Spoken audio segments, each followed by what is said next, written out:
our own. There we go. So welcome everyone to the latest edition of Healing Conversations. We are live on Facebook, live on Zoom. Today we have Ioanny Dimov on the topic addiction, understanding the trap and why we fall into it. But before we get started, I'd like to welcome everyone to our call, first of all. How delicious and how awesome it is that you're taking the time for yourself. Hit the pause button to really maybe even hit the turn off or reset button on your computer. I like to liken our expressions to being a computer. And throughout the day, many programs get activated on the computer. And we know that after a full day of working on a computer with many programs, sometimes the computer can run a little bit slow. And so this is a delicious time to hit the pause button, to hit the reset button, to reboot, and to turn off those programs, to lighten up, to invest in your mental, emotional, spiritual, and physical well-being by reflecting on where we're at, getting some perspective with our many exciting guest speakers like we have today. And so before we actually kick off the call, I'd like to invite everybody, if you're in a safe space, to close your eyes. Obviously, if you're driving, do not close your eyes. So close your eyes with me and take one deep breath and hold it.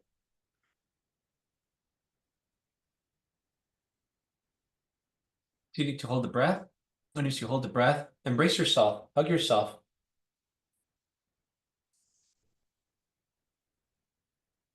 And say, as you release the breath,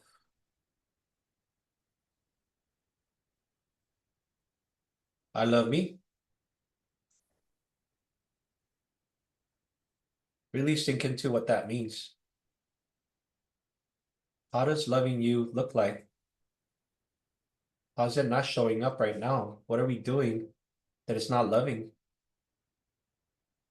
And say, I love you. It's really when we love ourselves, we can love others.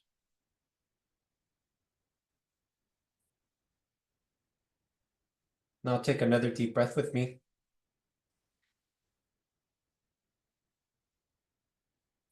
And hold it.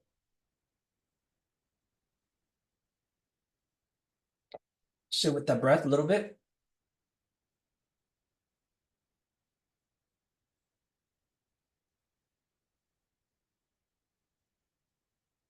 Now release the breath.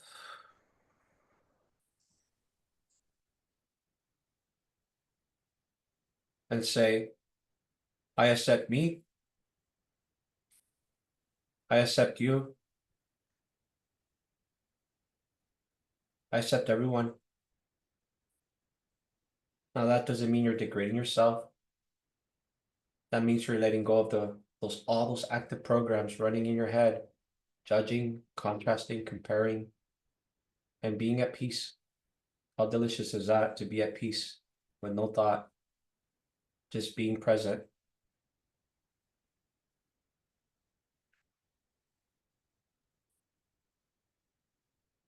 Take another last deep breath with me and hold it.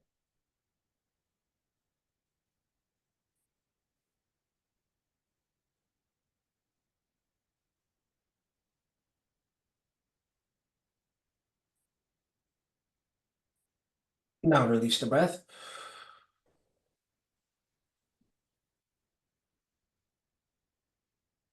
And say, I'm doing the best I can. There's nothing else I could have ever done or do. I'm right where I'm supposed to be, and it's perfect. I release judgment. And so is everyone else. They're doing the best they can. There's no room for me to judge people. What is that going to do for me? It's going to make me malfunction, cause me to live in my head. Everyone's doing the best they can. I'm doing the best I can. We're right where we're supposed to be.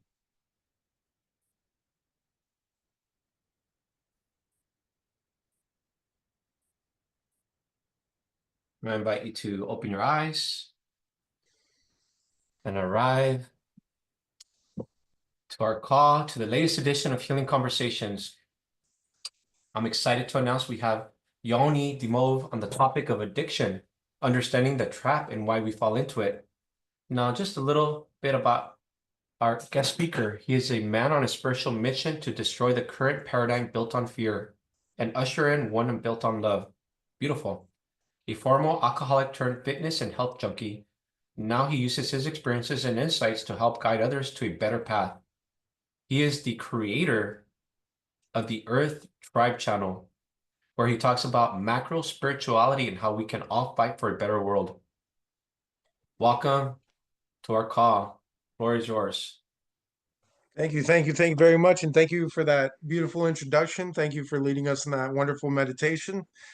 And thank you everybody for joining us today. Thank you for joining this talk. While it's seems to be maybe like a little bit of a simple topic, I promise you there's some interesting stuff here I'd like to share. So first off, I'd like to start out with my experiences with addiction and why I tend to frame so much of life and see so much of life being driven by addiction, especially in the modern world. I was an alcoholic for many years, uh, did all sorts of drugs, just addicted to everything. I had a cheesesteak place in my speed dial. I was addicted to bad food, bad things, just a very negative lifestyle. And I think I kind of hit a rock bottom. And um, my entire life, I've just been doing what we're all doing, and that's seeking happiness, seeking peace.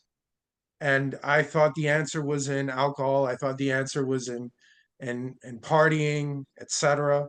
Um, and it wasn't. And when I hit rock bottom, I decided that this was not a good path. This was not leading me to happiness. So I thankfully had the tools uh, in front of me just by sheer accident and luck. I found these great books that made it very easy to quit everything I was addicted to. I started with cigarettes, quit alcohol, quit processed foods and processed sugary foods, and just kept going. And I got addicted to getting rid of my addictions. And I started to feel amazing. I started to regain my humanity. And in sitting there and thinking about all this and coming out of where I was and coming into such a happier place and such a more empowering place, I really thought a lot about how much of my life was driven by addiction. And I came to the very disturbing conclusion that um, it was almost my entire life. Like my entire day was driven by addiction. Everything I did in a day was driven by some sort of addiction or another, you know? Um, so I have a lot of experience with it. I have a lot of experience dealing with it and overcoming it, uh, changing my view of whatever uh, addictive substance or element may be, and how to truly get to a place of not desiring it, because that makes getting rid of addiction easy. Now, addiction, for the most part, we're going to go from all levels here. We're going to go from the very smallest to the very biggest. Um, First off, we're going to just talk about chemical addiction and how it works, right? Uh, Now, essentially, all addictions are chemical, including gambling, uh, addiction to money, avarice, addiction to material things. Um, what they are, like social media addiction, it's like a dopamine hit, that increased sense of dopamine. Like, and dopamine is, you know, uh, a chemical that our body is very familiar with, but in bursts like that, we become addicted to that. So with most chemical addictions, however, let's take nicotine and alcohol as an example. What ends up happening is the substance hijacks the pleasure centers of the brain.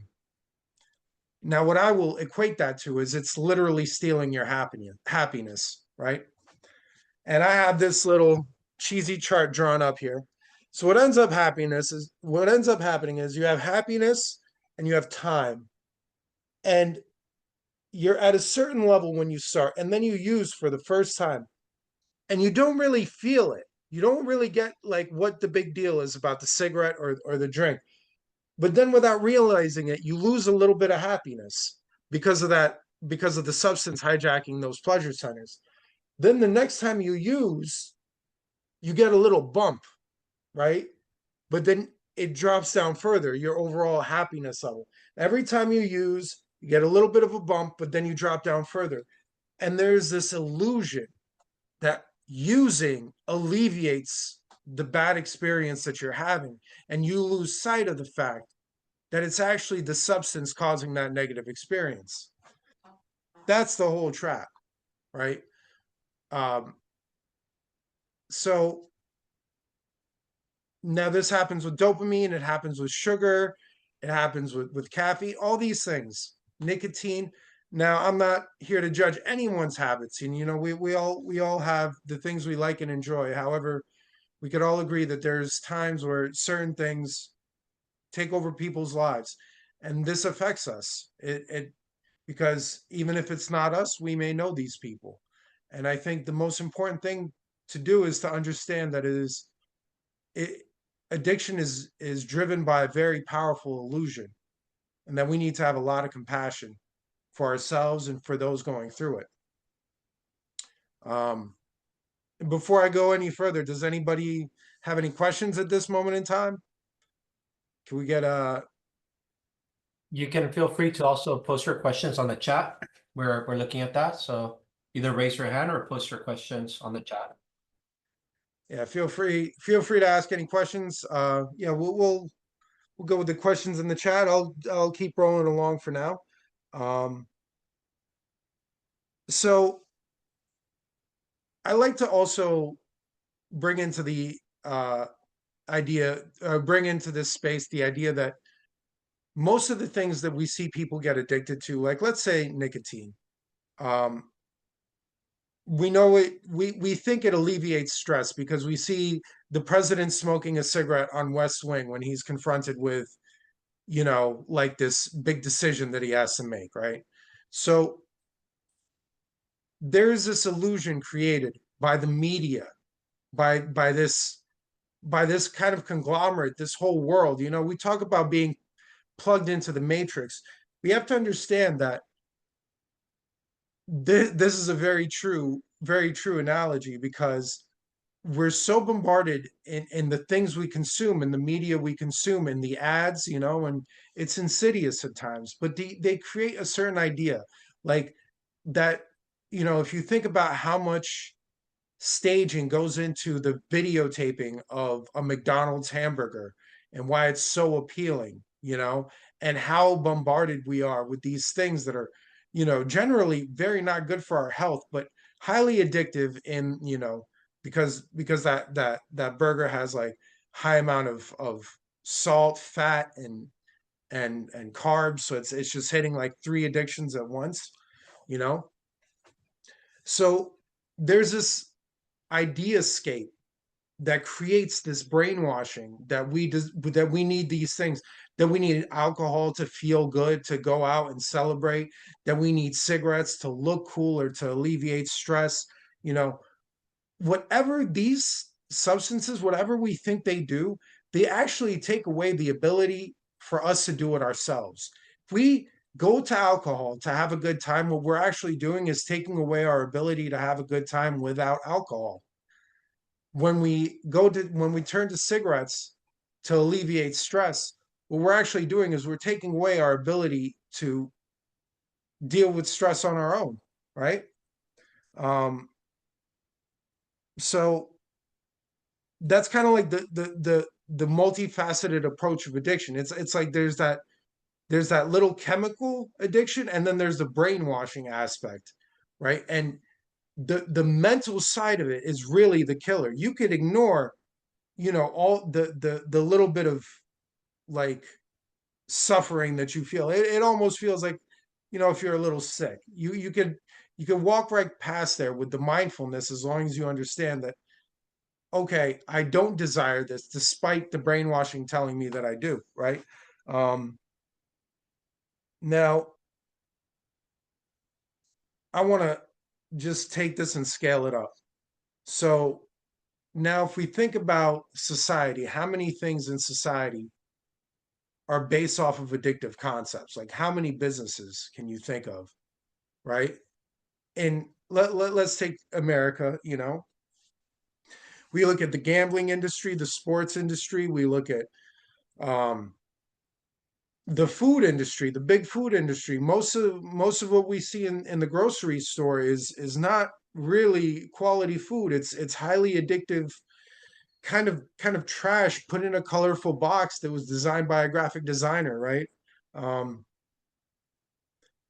so the alcohol business, the tobacco industry, these are all big businesses, and there's a lot of money there that's being exchanged, and it really makes you wonder how much of the economy is driven by these addictions, especially when you start to factor in, you know, what these addictions do to our health, and how much the how much of the dollar from the medical industry is coming from addiction, right?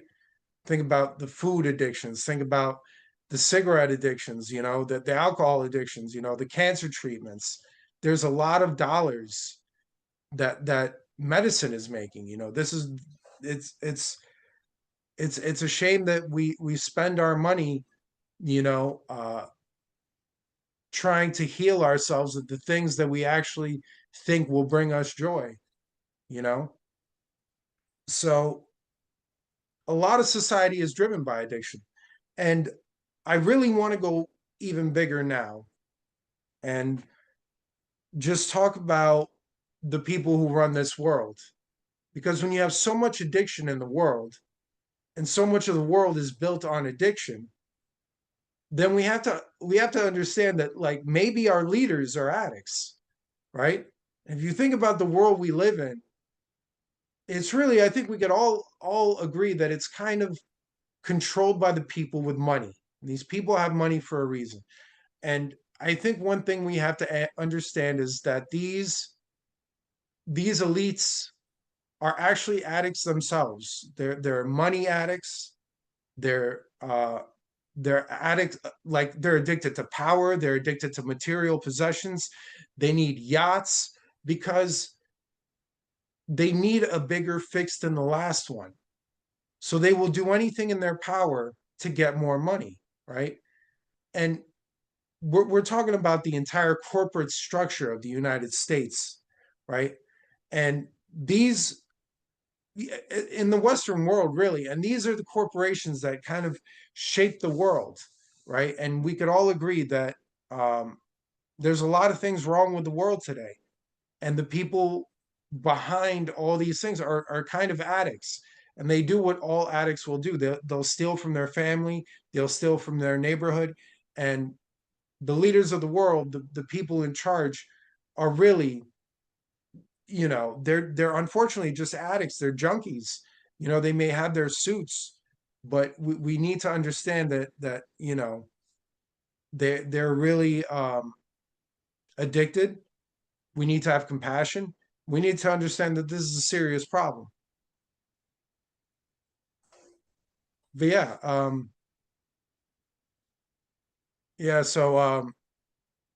a lot of people don't see it that way, but I think it's very important to understand, and that's kind of like oh, excellent question. How do we stay ahead of or handle subtle addictions, such as addictions to trauma, abuse, sex, etc.? That is a very excellent question. Okay, so um, you bring up you bring up a very excellent point. There's addictions to trauma is an excellent way of kind of like saying addictions to maintaining a specific way of living, perhaps. So another aspect of addiction is our emotions are chemicals too, right? So when we live in a certain emotional state, like let's say depression, or let's say uh, uh, anxiety, whatever it may be, infatuation, like early, being in that early relationship state. If we are constantly in and out of relationships and get that a lot, um, there is an aspect of addiction where your subconscious, if your body is addicted to, let's say, depression, right? Um, your body will become addicted to that chemical of depression, and your brain will subconsciously sabotage you. So um in the case of trauma, abuse, etc., um mindfulness is always the answer. They say the opposite to addiction is connection. I think it's connection, mindfulness, and uh personal kind of love. It's really self-love. We really need to make sure we're feeding our bodies with the things they actually need to be happy. So that means, like, spiritually, we need to be very healthy spiritually. We need, to me, and what that means to me is we need to have faith that things will be okay. We need to be surrounded by a community that we know has our backs, because I think that's very important to our mental health. We need to make sure we're mentally healthy, um, meaning uh, we need to have emotional maturity. Uh, we need to have kind of an inquisitive nature. We need to constantly be seeking new knowledge, um, and then we need to make sure we're physically healthy, right? We have these beautiful, powerful bodies, and they need to be maintained properly. And when we don't maintain them properly, it actually leads to a lot of mental health issues. And what we do in our society is we remedy those mental health issues with different sorts of addictions. We're essentially trying to fill that hole that is our lost humanity, right? So, yeah.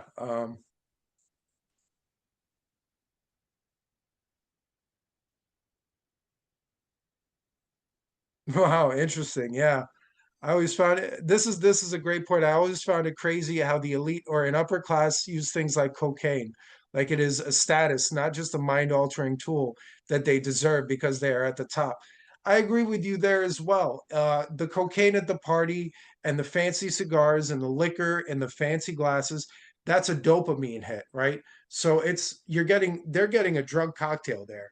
They're getting their fancy party, they're getting their avarice, and then they're getting that, like, the cocaine, and simultaneously with the cocaine, the satisfaction of having cocaine, because that's what rich people deserve, right? Which is it's an excellent point. Yeah.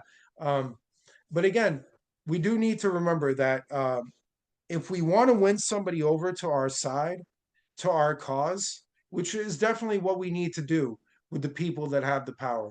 We don't want to shame them. What we want to do is we want to bring them to our side, because we're ultimately all one team, right? Um, what we want to do is, and I think the best way to bring someone to your side is to solve their problems. And what we know, just just by understanding addiction, what we know is the elites are not happy, because addiction needs to exist in a space of missing happiness. And the bigger the addiction, the more happiness is missing. So what we need to understand is, in a strange way, the elites that have everything, they might be suffering the most out of all of us, perhaps, because that's got to be a pretty damning thing when you go for that next hit, and that next hit, like Jeff Bezos went to space, and he wasn't that impressed. He needed to pop the champagne and talk to the reporters after. Um, Even, like, what do you do when you go to space and it doesn't, like, you just get a cheap high real quick, and then you need the next biggest thing? Like, it's not a good place to be in. And then the fear of losing it all, and constantly living with that. So we need to have compassion here, and we need to understand that there is a way that we can fight against addiction. And I mean that in from our own personal experience to the experience of the whole society, right? Um, and I think the way we do that is by really just shining bright in our communities and um, kind of living that holistic, mindful life, right? That is conscious, full of purpose and intent, right? And show what true happiness is, right? And I know the people who join this call are true seekers of improving their own experience, as we all are. And you have found you're likely well on your road to have found a deep connection with your own internal happiness and healing in this crazy journey that we all face. And what we do is become from that healed place, and we become these beacons, and we kind of like we spread the message of how true happiness is found, and that's through community.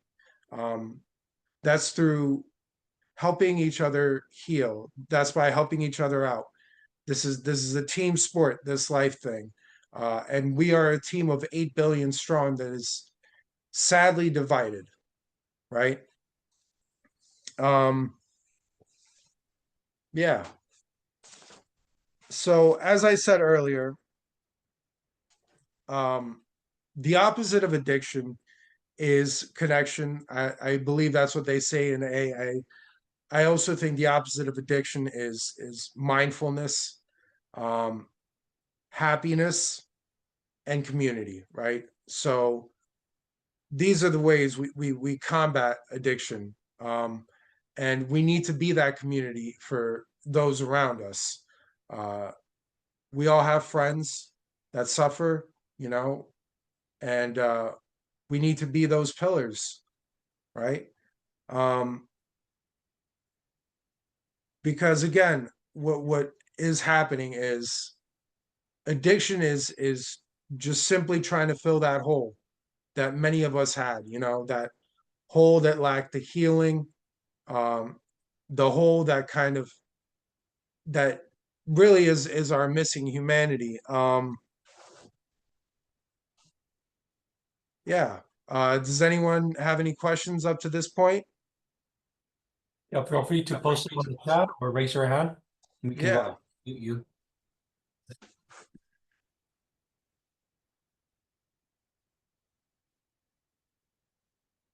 Okay.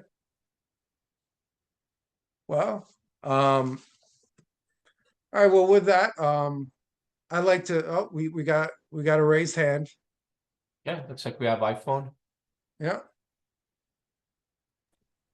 Thanks for the talk. This is really, really hitting home in some ways. I have a 23-year-old son who Okay. is addicted, in my mind, to his video games and his peer.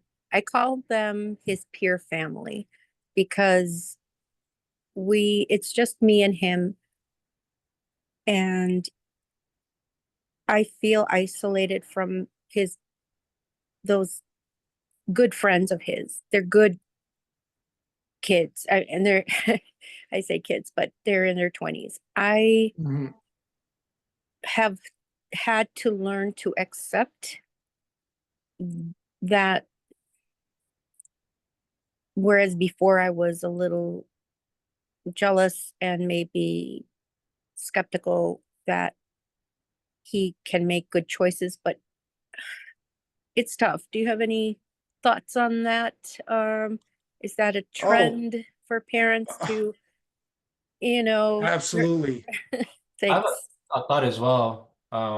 It feels like an emotional thing. It has nothing to do with you. It's something that he's feeling to fill a void within himself.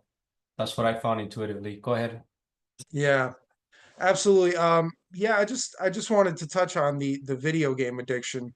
Um, I've definitely I've had my bouts with it as well. So unfortunately, and this is a really big issue in kind of um it, with all the corporations. The products are becoming more and more addictive. The video games, they're turning it into a science of how to get us hooked. Um, so it's really, and they're doing the same thing with nicotine and alcohol. Everything is getting just better, and so in a world where we're seeing just we're really, it's really fighting a battle. And fortunately, it sounds like, and thankfully, this is what some video game communities could provide. I'm not sure what kind of video games your son is into, but sometimes it could provide a good sense of community. Although that is really just um, kind of becoming uh, like a substitute for real in-person live connection with humans. It's good, but it's not as good as the real thing, of course. um so and you said your son is in college and working. Well, that's good.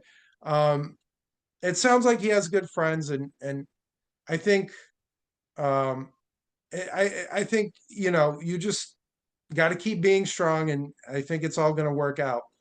um And here we say, I find it hard to have compassion for myself and love. Don't know how. Yeah, that's a big one. That's a tough one. That's something I think uh, a lot of us face. That seems to be like what this paradigm we live in programs us with very early, is that ability to constantly critique ourselves, grade ourselves, and be very harsh with ourselves, right? Um, and especially when it comes to this topic, we could be very, very difficult on ourselves. Um, what we need to do is um, we need to understand that uh, we are these incredible gifts from the universe. Uh, we're like these drops of perfection. The human body is such an amazing expression of what this universe is capable of. So we really need to focus, the blame on what's actually causing our deficiencies, because it's not us, right? We need to target the things that it actually is, which is, there's the manipulation in society to make us do certain things. It's the trauma that we've experienced, that we've accumulated over our lives. We need to give ourselves grace and understand that the path to healing, the path to growth is not overnight. And we live in a society that has programmed us to demand uh, satisfaction instantly. So we need to give ourselves grace and understand that it is a long road we walk to find that love for ourselves sometimes, but it happens one day at a time. It's it's a journey, but it happens. um Sean also has his hand up. okay, let's hear what Sean has to say. Hi, Sean. Hi, thank you so much, Noe, for the space. Thank you. I don't know how to pronounce your name, but thank you so It's much all for. good. I want to say, like, when you have energy drains, essentially, where things in life that you're constantly having to do where you don't want to be doing them, and you're working on changing that. And I find that to be one of the biggest parts of my addictions. It's just kind of like a coping mechanism, and it's like, oh well, I've got to deal with this, so I should still be able to have a little of that, or so I quit alcohol really easily, which is amazing. It's been like 15 months. I don't have any desire for alcohol, and it's been great. And but you know, just with other little things, it's just like the stresses of the world. So I guess my question would be, you know, how do you keep yourself kind of out of those lower self moments, um, because you're having to deal with kind of the shitty parts of life, not let yourself go back to old habits. Okay, excellent question. Well, you know, I think, well, let's take the example of alcohol. I'm assuming you said you don't miss alcohol, right?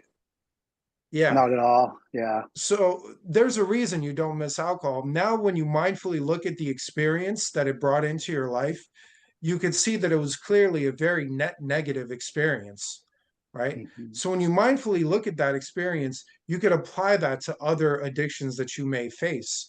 Or if you face going back to an addiction, you could always be mindful and say, the way that made me feel and the things that it did for me in my life were ultimately just a very net negative. And going down that path will likely not yield those results, right? We all like to think that, and I hear that justification of escapism, right? Like we kind of, alcohol can help you turn the brain off, right? But those problems never go away. They're usually there and they're usually worse, right? They're always there and they're usually worse after you've escaped, right? So um I like to turn to meditation too. Meditation just really helps me clear my mind, and it makes me go like, if I'm ever thinking of anything I used to do, which I generally don't, because with all the addictions I've overcome, I've realized the same thing, that they're net negatives. There was an illusion that they did things for me, but that illusion was false, right? And ultimately, yeah, it's really just having that experience, because you know, like as kids, you know, they tell us don't drink, they don't do these bad things, you know, but they seem so appealing, and no matter how much somebody tells us, having the experience of it carries so much weight, you know. And that's why I'm very thankful for the experiences that I've had, you know. Is no matter how bad we think it could be, we know it's been worse, right? And we're Yeah. moving in a direction to make things better, right? And that's, you know, that's, it's like the light is always there at the end of the tunnel. There may be a fan blade spinning that makes it seem dim every once in a while, that makes us question whether we should turn back or not. But keep driving towards that light. I promise you, it's always a good thing. I like to piggyback on a thought that came through. I feel like with anything in life, you said something about putting off. I like to liken being human as having storage containers. Some of our storage containers are bigger than others, and we like to put things off and not like to feel. We classify life in the feedback of emotions, energy, and motion as negative or positive, when in fact it's simply how life is expressed. I always say one of the things I feel that creates heaviness in this conversation is creating a lot of heaviness around judgment. So I would like to dispense with the idea that anything's good or bad, because I feel like the judgment is what creates the heaviness, wanting us to put things into a storage container. So to speak, liken ourselves to a computer with many programs open. Let's say you have a file for all these things you want to put off. That file folder, that orange file folder on your PC is bogged down with a bunch of things that you simply put off because you judge as that's something that I don't want to deal with. When in fact, it's just simply life happening. What would happen if we just presence life to the present moment and release that there's any good or bad, or judge that at all, and simply felt whatever that emotion is without judgment, without trying to attach a create a sentence, create a paragraph, or a life chapter, or for some of us, a whole entire book. And there it is, the end. We're dead. And we lived with all that heaviness because of that one fleeting moment, that one emotion that we decided to put off in that, yellow file storage Mm-hmm. folder, right? So what there is to do from this perspective is simply to be present. Dude, if you're doing whatever addiction it is, there's no right or wrong. It is simply what is, right? Release the judgment, because I Mhm. feel the resistance is a judgment that keeps that in place, that puts it off in that storage container, that puts it off in that manila yellow file folder on your computer, bogged down with a bunch of stuff. Why not just feel it, express it, cry it, write it, meditate on it, take a walk on Mhm. it, go play some basketball, do whatever it is. There's no way, there's no one way, right? You're gonna have a bunch of gurus telling this is the formula, right? I was taught many formulas, and then I realized, wait a second, you know, what is my formula? What is my authenticity? So this is a space to look within. What is the best way to feel without having to hold on to something that is supposed to go through? So just feel it, transmute it to how is it? What is your state of, what is your balance point? What is Mm. your most inspired point where you're neutral, you're functioning integrity, everything's flowing, not clunky, and release it. And so for me, that's something that I've been coming into that's actually helped me get out of this cage of right or wrong, or you should do that this way, all these social norms or ways to be, and more like what is Noe's ways to be, what is Yaoni's ways to be, what is Sean's Mhm. way to be, what is Josh's way to be. And so we can't tell you that answer for you, because life starts when we start accepting and embracing our expression simply as it is expressed in the present moment. That's liberation. And then if something doesn't resonate and doesn't make us feel good, that's the part where we need to start listening. How is it that I feel right now? Mhm. Feel good with what I'm experiencing? And if you don't feel good, it's time to look at that. Why don't I feel good? Is that that emotion that passed through that we basically held on to the stream of water? Like we can't hold on to water. How silly is that? Right? We're holding on to Mhm. water, fixed in time, creating stories, creating paragraphs, creating a chapter in our life, keeping the storage container overflowing with things we're putting off because we have the illusion that we don't want to deal with it because whatever reason we view it as a negative thing. So I don't know, just some thoughts, to create some lightness, right? Like Yeah. reason to make anything heavy. Like we can take a lighter approach and just let life flow and really feel whatever it is that we're feeling and like listen to how we feel every day. Because I really feel like there's no someday. The someday is always in the present. So in the present moment, like, is what I'm feeling, what I'm experiencing, is this serving my higher purpose? Is this serving my most inspired expression? And then from there, that's your balance point, right? That's your starting point. That's your neutral, best version of yourself. And if it Mhm. doesn't meet that, then what do I have to do, right? What little I say life is all about focus and attention. A lot of times we focus on the things we don't like. So we're like, no, I don't want this. So boom, now it becomes the whole focus and the whole experience of life. Instead of doing that, maybe we notice something and we simply notice it and say, well, that doesn't serve me, but I'm gonna refocus on how I do want to feel, what I do want to experience. And thus, instead of like having to put things into a storage container through let's say addictions. I mean, everybody has some sort of addiction, and we're not even talking about drugs. We're talking about like TV, like you said, TV, video Mhm. games, sugar. Oh my gosh, sugar is probably one of Yeah. the worst addictions out there. I think. I mean, like, dude, I'm addicted to sugar. Like, dude, like, there's so many addictions out there. But what can we do to focus and like listen to our bodies? Like, if something doesn't make us feel good, well, stop doing it. Yeah. That's yes, excellent. That's a very good point because yeah, we are here to experience this material realm, right? To an extent, and for certain. And I think the biggest thing that for me that was a factor in my journey was chasing my own happiness, right?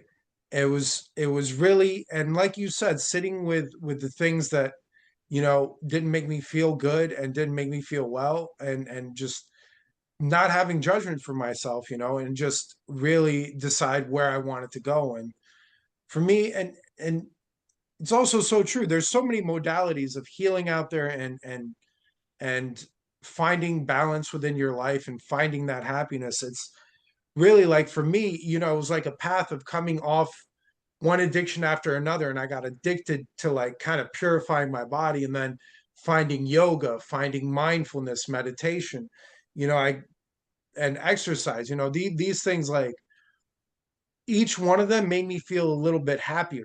But then I also started writing music, you know, and that was like a really cathartic thing, and yoga's not for everybody. There's like qigong and so many different modalities of that kind of thing, so there's really, like, fill your days with things that you enjoy. That's the best way, because what the ultimate way to escape addiction is to really reclaim our humanity, right? That's what is the ultimate drug, is that really, like, that pure sense of like, wow, I am living in this moment. I am living on this earth, and this is an amazing experience, right? So that's, just to piggyback off what you said, it's like, finding our own joys, and finding um our own purpose, the things that really connect with us. I was, there was things I've done in my life, certain jobs I've worked, where I was just like, this feels uncomfortable, and I kind of forced myself through it, and it really made me miserable in the end. And you turn to all those negative things. But, I had faith that if I left this and pursued something different, it would be okay, and I think, um, having that faith is big too, to like, I could be happy, I could do what I want, I could, uh, leave the things that I feel like don't serve me, and there will be something that serves me better. And I guarantee you, fill your days with enough things that you enjoy how to do, and life turns into a very different experience. Right. I think what we're talking about here is, and I hate to use words, but we have to use words for humans, and there are words, and probably there are not enough words to describe what is, but it's reconnecting, and there's really no reconnecting, because we're always connected to source, to what it is that activates our lives, activates our lives. Many stories, religions, thoughts, gurus out there, how it is that this works. But one thing that I realized is that what this is a beautiful gift. This is such a beautiful gift that we get to be here now. And so one of the thoughts that came through for me is like, there's no future, there's no past. All there is this present moment. I know there's people that wrote books on that, but I like to take it even further. Like, how can we, boom, bring it to the present moment, whatever it is that wants to come through for us. And when you do that, it's almost like I like to use this illustration that we are the sun, and simply the clouds right now are our thoughts, those programs that we talked about, that manila Mhm. folder with all the stuff we're putting off and all the other anxiousness and thoughts and work and things that are running in the background, that are the clouds, kind of like distorting. It's a distortion of what is. The sun Mhm. is behind the clouds. We are that sun. There's no need to reconnect. Really, the thought here is to realize that, hey, that's the play of life. And so it is with this conversation. It's simply an experience. Can we see it through the lightness of that? The sun is always there. We're simply here to have an experience. What we are transcends this form. We get so heavy with life, the experience of life and the death. And it's a fleeting moment, really, fleeting moment. And so, can we just take a pause, which we're doing right now, and realize, wait a second, clouds are there. I'm Mhm. the sun. I've never not been the sun, and I will forever to infinity be the sun. No beginning, no end. We are forever. And so when we look at it from that, boom, higher perspective, lightness and the clouds can depart. And then we can have whatever experience we want to have. Whether no judgment here, right? Like it doesn't matter. And so with that Mhm. lightness, and I see it, and with we got to use language, right? It does matter, because what matters is what matters to us. At the end of the day, I say it doesn't matter just to create lightness. Because when I say things matter, then we're talking about a bunch of programs on your computer that are making you run hella slow with a lot of judgment. And one of the things I find saying quite a bit to people is stop being so hard on yourself. Doesn't matter who you are, doesn't matter what we're doing, addiction, no addiction, like, probably everybody's addicted to something. Stop being so hard on yourself. Like, seriously, let's lighten up a little bit, right? Life is not that serious. We make it super heavy. But when we are able to have less matters, we're able to really see our sun that's always there, and we're really able to focus on our authenticity. What is that one thing that emanates our expression where life can really flow? That one mattering. For some of us might be like, for me, I've centered like, wait, if it disturbs my peace, so I don't even want to mess with it. Like, if it's not peace, I don't even want to have nothing to do with it, or love. Like, I gotta be in a space of peace and love. What has transpired recently over the last few years has been connection, creating tribe. That's what matters. And so from this emanates this expression. And so we all have to find those few things that, what is our core? What is our sun? When we find that, everything just kind of starts to flow better. And the things that don't resonate, they simply fall off without even effort. So remember, what you resist persists. And so if we're focused on making something bad or wrong, boom, it's always going to be there. It's never not going to be there. Such is the paradigm with the healing cycle. I call it the hamster wheel. I was in it, as I'm sure most of us have been or still are, where we're just becoming aware and we're so addicted to healing. And guess what? We're gonna die the same way, trying to heal every single part. And I like to simmer it down. And to one of the things that one of my good friends told me, it was in a book. What's wrong with right now if you don't think about it? Boom, the thought is what creates the clouds. Mhm. I love that. Absolutely. My thinking is take the training wheels off. You do all this learning, you do all this work, and then you're like, oh, I got to work on this thing or that thing, or you're never putting the tools that you're learning into use. You're never trusting yourself enough to start that job. Like, say, working on your own car can be very difficult because you're like, I'm not a mechanic, and start pulling stuff apart. Well, what if I can't get it back together? I got to drive to work tomorrow. But at some point, you just got to have that gumption. You got to jump in there and take those training wheels off and go, okay, by living in the now and just jumping in there. And like it's like in healing, you got to allow yourself to be healed. You can't just keep trying to heal. At some point, you've got to heal. Yeah. But thank you both for so much wisdom. And I've taken a lot of self-compassion into my small addictions that like still linger, and the realization that everybody has a little addictions of this or that. Sometimes you feel very alone in those. Just hearing someone else say that sometimes is very helpful. And I'm just very aware of how far I've come in the last few years. So I try to greet that with self-compassion, and anytime I can be called to presence and just look backwards and go, you're on the top of the mountain. Sure, you want to go to that other mountain. Yeah, that's cool. But take that moment to celebrate yourself. I love that, brother. Always. That's so beautiful to hear. Let's give ourselves some credit wherever it is that we're at on our journey. It's fine, right? Like a lot of times we're hard on ourselves. We're like, I liken ourselves to having a bat and like constantly like beating ourselves Yeah. up all the time. Like, that doesn't feel good. I personally was told that I glorify suffering years ago, and it made me really question like the stories that compose this character. I was like, no, shoot, I do glorify suffering. Wow, like Josh brought out a question like being addicted to trauma, right? I was like, oh my God, like I am addicted to trauma. Like Yeah. it was like the family history, like that energy being passed down. I mean, we could talk for days about, I'm sure Yoni, dude, we could talk for days about stuff like that. Yeah. Yeah. Real quick, Mila just said that the culture does not reward failure, yet we need it. That is such a great point. We really demonize failure, and we shouldn't.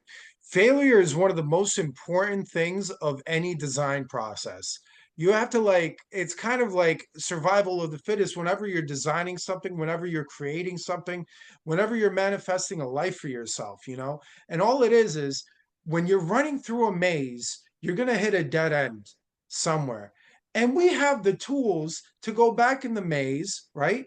And just to piggyback on what you were saying, Noe, and sorry for cutting you off there, but ultimately, there is no human on this planet that is not being an absolute that is not 100% maximally humaning. They are doing the human. Everybody is not failing at being a human.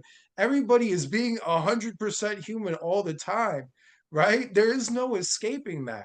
So we really have to understand that, we could trust ourselves in that our body will guide us in a way, and we let go, it all works out. There is that there's that knowledge that's beyond us a little bit that guides us, and like I said, these are these bodies are like Ferraris. There's nothing wrong with them. These things that we inherited to exist in this realm, nothing wrong with them. They're divine. And it's just, like Noe said, it's the thoughts that we allow. It's the programming. My big thing is we are programmed so poorly sometimes, with a lot of clouds that are just, that we need to unprogram ourselves. We're like a very powerful computer running viruses that are self-destructive, right? That's unfortunately kind of what's happened in this paradigm built on fear. So I love that what you just touched on, this paradigm built on fear. And it's been some of the thoughts that have been coming through on this end about the new earth, the new way of being. And you touched on that in your narrative of this new the Earth Tribe channel built on love, right? yeah. So that's what's come through for me, this thought of unconditional love being expressed in all of creation, and how looking at it Hmm. from that perspective really releases the judgment, really lets us be in what is, and what is perfect. And so then when it's perfect, the clouds dissipate, and then we are the Hmm. sun. And from that perspective, we become this energy of change, because that's what's being expressed right now. And when we really see what is that change in us, the change in us becomes a space for change in others, right? The Hmm. self-acceptance, the love, the unconditional love.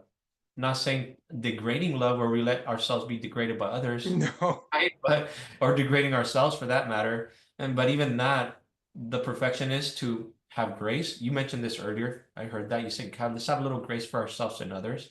When we have Hmm. grace, then we're able to, we're on the path. There's nowhere to go. There's no way to be. Where we're at is perfect in our healing journeys. And can we Hmm. just zimmer it down to even say, wait, nothing needs to heal. What's happening is already perfect. And what's going to happen, I trust. I don't need to have faith. I already know. I'm evolving Hmm. right where I'm supposed to be. How beautiful is that? But awareness and mindfulness are beautiful. Can you just give us some? I know I'm sorry for everybody. We passed the time, but can you just give us something to take home, something to reflect on, something that would be nice for each of us to sit with on the topic that you're bringing to the table, that would be something that would be uplifting every day to maybe take note for a few minutes, maybe do a little homework assignment. What would that be, brother? Get addicted to yourself is my ultimate takeaway. Get addicted to yourself. Get addicted to really getting in touch with your own happiness. If something feels off, like Noe says, don't judge it, but analyze it and see what it's doing for you. And ask yourself, is it conducive for the way you want to live your life? Right? And then move from there and just trust yourself is ultimately the big thing. Is we need to trust ourselves. That innate intuition that we have, that is given to us by the universe. The thoughts, the clouds, the programs, as Noe refers to them, that's what's been handed to us here. But the intuition that we have for finding our own happiness, that is what we truly need to trust. So get addicted to yourselves and trust yourselves. I will leave you with that thought. I love it, brother. Thank you so much. They're asking how can they get in contact with you? Is there a link or something that you can post? Maybe like the Earth Tribe channel? Yeah, absolutely. Yeah, if I'm gonna post my YouTube channel, you can reach out there. Um, you can always find me on Facebook. Oh, they want to know where they can get the shirt too. They Uh, say. I could definitely get the shirts made. Just reach out to me on the channel. Thank you so much, brother. What a lively conversation. I think it hit home for all of us. Much food for thought. I really, really resonate with the thought. Let's get addicted to ourselves. Let's fall in love with ourselves. You know, what is our passion? That's something I find asking people. What is your passion? What is your fire? Feel once we do that, like from there, beautiful. So let's start looking more in the mirror and saying, like, who am I? What am I? What do I love? What lights me up? What is my passion? Where are my loves at? You know, what connect to that energy, connect to that source, our core, our authenticity. Beautiful, beautiful, beautiful, beautiful. You know, can I just say one more thing? This goes out to Sean. You know, Sean, you talked about fear and fear of trying something new. One thing I went through in my experience was I've always wanted to rap, as silly as that sounds, and I was always afraid that I wasn't going to be good enough. And when I was going through like this experience of getting rid of my addictions and my life changing, I decided to embrace it and lean into it. And you know, the response has been amazing. I performed at open mic nights like recently, and like I get this amazing response, you know, and it's so fulfilling to like, you know, let go of the fear of like, what if I won't be good enough, and then embrace something you really want to do. It's one of the most magical things in this life. Anyway, I leave you guys with that. Thank you so much for having me. No way, I love this. I love you, Thank brother. you, brother. Love you guys. I like to just close it out with a super two breath short meditation. Just to like, let's close it out on a nice note as it is already. Let's let us add a little sparkle to it. So I invite you to close your eyes. Obviously, if you're driving, do not close your eyes. And then take a deep breath with me. And as you take this deep breath, imagine that you're breathing in all your suffering, all the suffering around you. Take that deep breath. Breathe in that suffering. And as you hold that suffering, imagine that you're transmuting that suffering into loving kindness to yourself.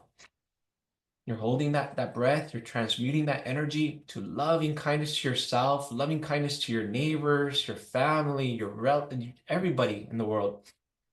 And then, boom, you're transmuted from suffering to loving kindness. And now release the breath. Release that loving kindness to yourself. Let all the suffering melt away. That loving kindness to everyone around you, all your loved ones,